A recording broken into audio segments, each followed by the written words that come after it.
Hello everybody and welcome to Car Confections. Now, the day has finally come. We cannot wait to show you what this refreshed Tahoe is like behind the wheel, and we're actually in the fully loaded high country model with those big 24-inch alloy wheels. So we're going to be talking about a lot of different things, including ride quality. So without further ado, let's go ahead and get started.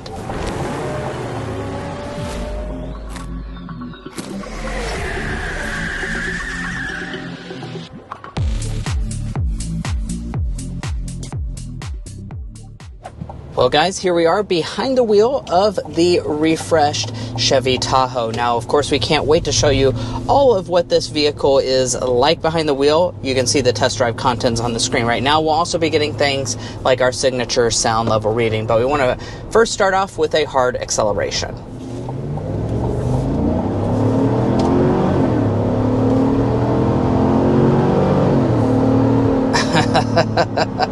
And that's 60 miles an hour. You gotta love it.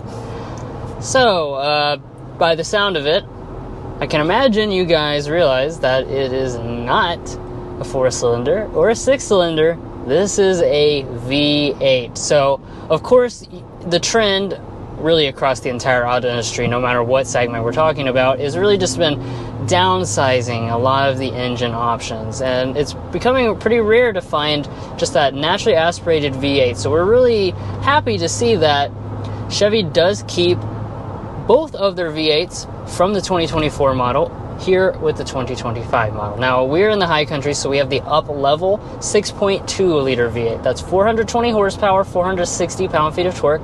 Same power output as last year. The 5.3 liter is what's going to be standard on most trim levels. 355 horsepower, 383 pound-feet of torque. Both of those are unchanged. Yeah, now, we're very happy about the V8. Like Drew said, there is also an option for a turbo diesel, so that's definitely something you don't want to sleep on, because that's something that's not available on the Ford Expedition, and it has been improved for 2025.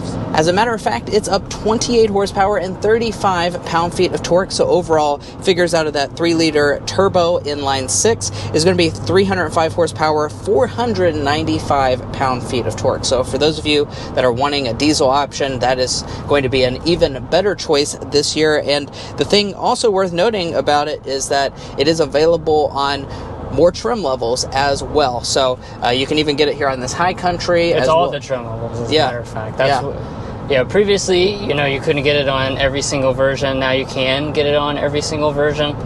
So it's certainly nice for you diesel lovers. This is the choice for you.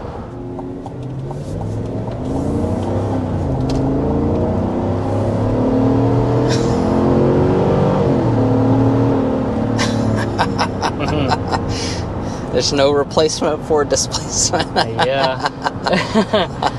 This 6.2 V8 has always just sounded so mean, and that does continue this year. Now, as far as the other element of the powertrain, we also have a 10-speed automatic transmission.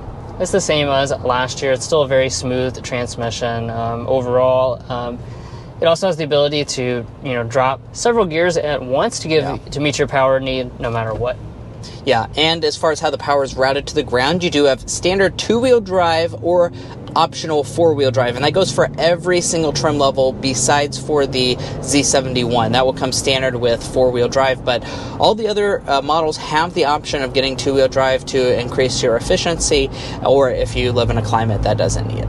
Now, sitting at this red light, we do have an auto start-stop system. It's 91 degrees outside, so it's not activating right now, thankfully.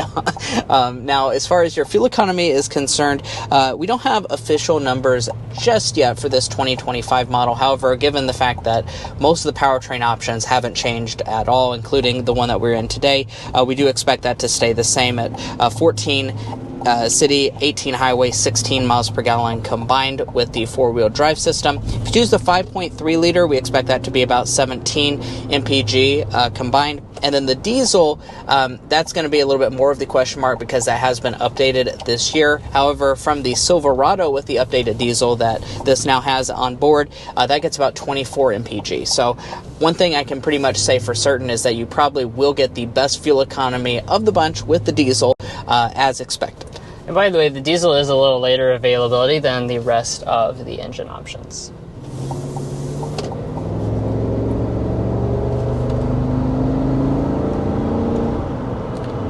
But we're pulling out on a road, and it's a pretty rough road, so I want to take a second to discuss ride quality. I'm sure that is one of the biggest question marks you have about this new Tahoe, is how does it ride? And we've been spending this entire afternoon with this Tahoe with the 24-inch alloy wheels on the outside. I have to say the ride quality we found to be pretty good. Now, I say pretty good, and I'm going to explain that a little bit here in just a second, but the fact that we have pretty good ride with 24-inch alloy wheels is exceptionally impressive, and the reason for that is because we have a magnetic ride control system here on the High Country. We also have the available air suspension as tested today, so those two systems working in combination really do give you very good ride quality, even despite those absolutely massive wheels on the outside. I think that's just a very impressive testament to this vehicle.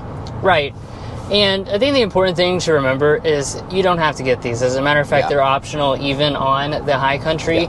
You have standard 22s. That's the same as it was in 2024. You can get both these technologies with 22s. You might even be able to get them in combination with the 20s, depending on which trim level you get. So you have a lot of flexibility. You don't have to get these enormous wheels, but if you want to make that fashion statement, I think a lot of you guys are going to want to because they look so good. Yeah.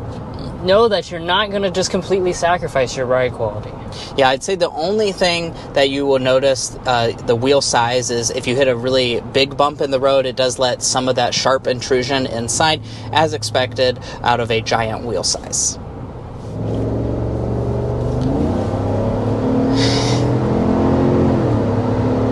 All right, and we're speeding up to 55 miles per hour so we can get our sound level reading.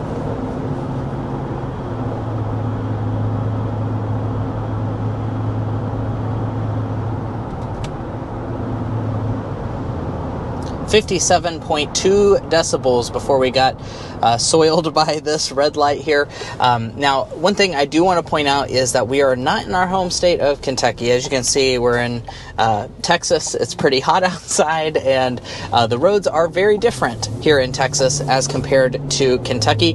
Now, of course, we can eventually get this vehicle back home and test it on our home stretch of roads, but overall, I'm happy to say that sound level reading is pretty good. And I don't have to sit here and guess how it compares to the competition. I can go to carconfections.com/sound level readings, where we post all of the readings that we get on this channel. Now, even though that reading was in Texas, it actually lands itself pretty well on our full-size SUV chart. It's certainly not like the loudest vehicle that we've ever tested out in the segment, so we do definitely look forward to testing it out at home in Kentucky. It's covered by a tree. Good brakes, even though it's heavy. All right, let's get into our Car Confections Slam Dunk and Airball, which is our favorite and least favorite element about this refreshed Tahoe. Drew, why don't you kick us off with the Slam Dunk? Well, for the Slam Dunk, we're going to say these 2025 updates, quite simply, because I think they really listen to customer feedback. Obviously, this is a product that's extremely popular, but they went ahead and changed, I think, the things that help it to be more competitive, and they didn't change things that they didn't need to, namely these powertrains, for instance. Yeah. Now, on the Airball side of things, the one thing that we wish they had maybe changed a little bit more is the rear seat features. It's going to be pretty much the same as what it was pre-refresh, and the Yukon and Escalade both got quite a few updates to the back seat to give you those bougie touches. You're going to be missing out on that with the Tahoe, and we do expect a pretty similar price point when this fully loaded High Country to something like a GMC Yukon Denali. So it does seem a little bit weird that you're not going to get any of those rear seat features at all. As far as last things worth mentioning, we do have a Chevy Signature warranty, which is a 3-year 36,000 mile basic, 5-year 60 powertrain. You do also get your first complimentary service visit.